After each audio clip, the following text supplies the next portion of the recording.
Hello guys, welcome back to our channel. मैं Sanju Gupta CH Andhra tutorial के YouTube channel पर मैं आपका हार्दिक स्वागत और अभिनंदन करता हूं। मैं एक बार फिर से आपके बीच वीडियो लेकर उपस्थित हुआ हूं। आज मैं बहुत इंटरेस्टिंग टॉपिक फ्रैक्शन का वीडियो लेके आया हूं।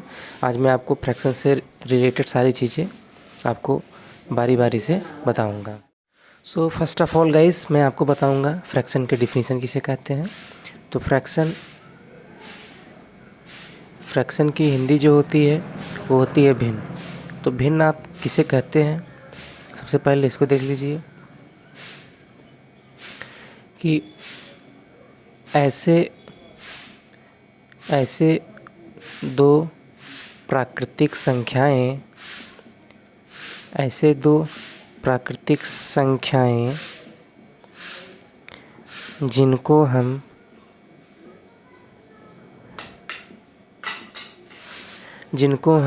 P/Q के रूप में लिख सकते हैं।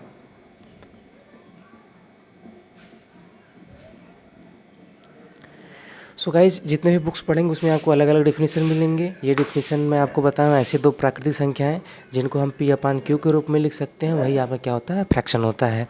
अब प्राकृतिक संख्याएं आपको क्या होता है, तो प्राकृतिक संख्याएं किसे कहते हैं, ऐसी संख्याएं जो 1 से शुरू होकर इनफाइनाइट तक जाती हैं, उन्हें क्या कहते हैं, प्राकृतिक संख्या कहते हैं।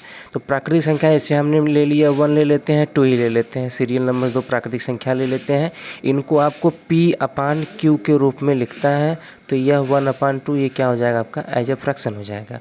और दूसरे शब्दों में क्या कहता है, फ्रैक्शन मतलब भिन्न होता है। भिन्न मतलब क्या होता है, किसी भी चीज़ का एक अंश या एक क्या होता है, टुकड़ा। इसको भी आप फ्रैक्शन से डिफाइन कर सकते हैं। जैसे हम एक यही आपका एक गोला है, अगर हमने इसका 4 बराबर भाग कर दिया तो इसमें प्रत्येक भाग जो है, अगर हम सिर्फ इस वाले जो यहाँ मान लेते हैं, इसका हम नाम देते हैं 1 2 3 और 4 नाम दे देते हैं। अगर पहला वाला आपका फ्रैक्शन है, अगर इसको आपको एज ए फ्रैक्शन लिखना होगा तो क्या लिखेंगे, 1 क्या लिखेंगे, 4। अब ये भी आपका दूसरा वाला फ्रैक्शन है, इसको भी क्या लिखेंगे, 1/4। तीसरे वाले भी फ्रैक्शन का जो आपको लिखना होगा 1/4। एंड जो लास्ट वाला आपका भाग होगा उसको भी एज ए फ्रैक्शन लिखना होगा, तो उसको भी क्या लिखेंगे, 1/4।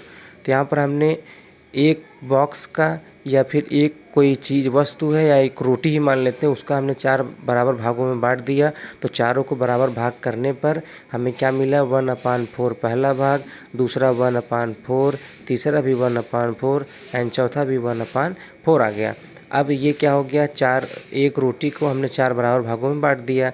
अब हमको क्या करना है, अगर इस फ्रैक्शन को आप जोड़ देंगे तो हमको क्या मिल जाएगा, 1 मिल जाएगा। जैसे आप जानते भी होंगे, पिछली क्लास में पढ़े होंगे कि जब आपका डिनोमिनेटर सेम रहता है तो न्यूमरेटर को आपस में क्या कर देते हैं, प्लस कर देते हैं। 1 + 1 अपान कितना हो जाएगा, 4 हो जाएगा। तो 4/4 हो जाएगा, और 4/4 को कट करेंगे तो सो गाइस, आज के हम दूसरे टॉपिक पे चलते हैं। तो दूसरा वाला टॉपिक है आपका टाइप ऑफ फ्रैक्शन, जिसमें होते तो कई सारे हैं, लेकिन हम बारी बारी जिसकी आवश्यकता पड़ेगी वैसे आपको हम बताते चलेंगे। तो पहला जो फ्रैक्शन है आपका, सबसे पहले हम बताते हैं आपको यूनिट फ्रैक्शन है। तो यूनिट फ्रैक्शन में क्या करते हैं, एक ऐसा फ्रैक्शन जिसका न्यूमरेटर क्या हो, 1 हो। यहाँ पर हम जो है 1/3 कर सकते हैं, 1/4 कर सकते हैं, 1/5 कर सकते हैं, 1/6 कर सकते हैं। मतलब सिंपली आपको इतना जानते रहना है कि किसी भी फ्रैक्शन का आप न्यूमरेटर अगर 1 है और डिनोमिनेटर क्या है, उससे कोई मैटर नहीं करता। आपको सिर्फ क्या देखना है, न्यूमरेटर देखना है। न्यूमरेटर अगर 1 है तो आपका वो फ्रैक्शन क्या कहलाएगा, यूनिट फ्रैक्शन कहलाएगा। न्यूमरेटर मतलब हो जाएगा आपका अंश, और डिनोमिनेटर बराबर क्या हो जाएगा, आपका हर। अगर आपका अंश जो है वह 1 के बराबर है या 1 है तो वह क्या हो जाएगा, आपका यूनिट फ्रैक्शन हो जाएगा, अदरवाइज वह यूनिट फ्रैक्शन नहीं कहा जाएगा। दूसरा मैं आपको बताता हूँ प्रॉपर फ्रैक्शन क्या होता है। जब आपका न्यूमरेटर छोटा होगा किससे, डिनोमिनेटर से। ये आप बचपन से ही छोटा बड़ा का सिंबल पढ़े होंगे, जानते भी होंगे कि आपको एक अपने व्यवहारिक लैंग्वेज में बताया गया होगा कि जो बड़ा रहता है उसकी तरफ जो है क्या होता है, इसका मुंह खोल दिया जाता है। तो जो न्यूमरेटर होगा वह हमेशा डिनोमिनेटर से क्या होगा, छोटा होगा। तब इस कंडीशन में जो आपका फ्रैक्शन बनेगा उसे क्या कहेंगे, प्रॉपर फ्रैक्शन कहेंगे। एग्जाम्पल के लिए जैसे 3 ले लिए, 3/5। यहाँ पर आप देख रहे हैं 3 जो है क्या है, छोटा है किससे, 5 से।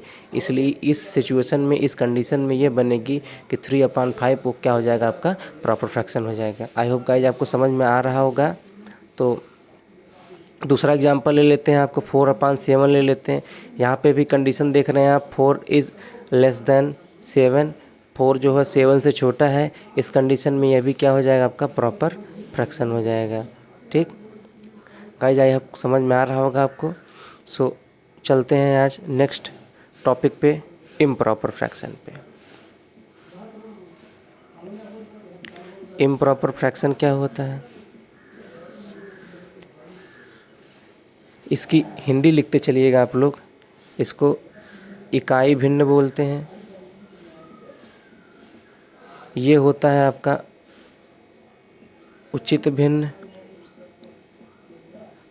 और ये होता है आपका अनुचित भिन्न। क्योंकि कभी कभी हिंदी भी पूछ लेते हैं तो आप में कन्फ्यूजन की स्थिति ना बने, इसलिए मैं हिंदी भी लिख दे रहा हूँ आपको। अनुचित भिन्न हो गया। अब अनुचित भिन्न क्या होता है, आपने यहाँ क्या देखा कि न्यूमरेटर छोटा होता है किससे, डिनोमिनेटर से।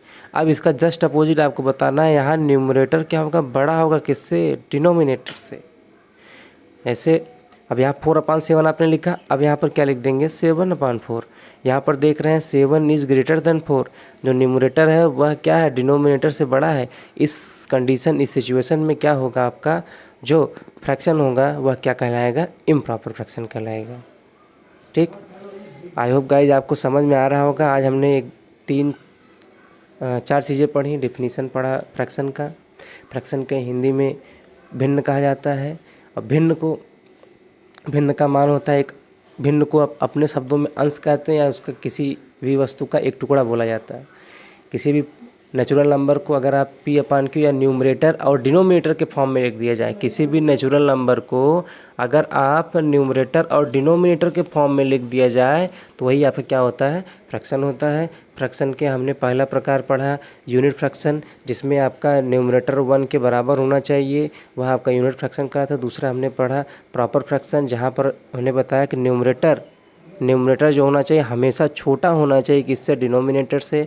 और इम्प्रॉपर फ्रैक्शन अनुचित भिन्न में हमने पढ़ा कि न्यूमरेटर आपका बड़ा होना चाहिए किससे, डिनोमिनेटर से। आई होप गाइज आपको समझ में आ रहा होगा।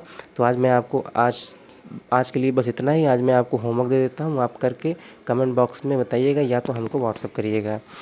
तो यहाँ पर हम आपको क्वेश्चन देते हैं कि आपको प्रॉपर और इम्प्रॉपर अलग करके लिखना है, कौन सा प्रॉपर है कौन सा इम्प्रॉपर है। हम यहाँ एग्जांपल आपको क्वेश्चन दे देते हैं, 1/2, 4/8, 4/7, 8/9, 12/5, 7/4, 1/3, 4/8 एंड 10/11। सो गाइस आज के लिए बस इतना ही। आपका दिन शुभ हो। Bye bye.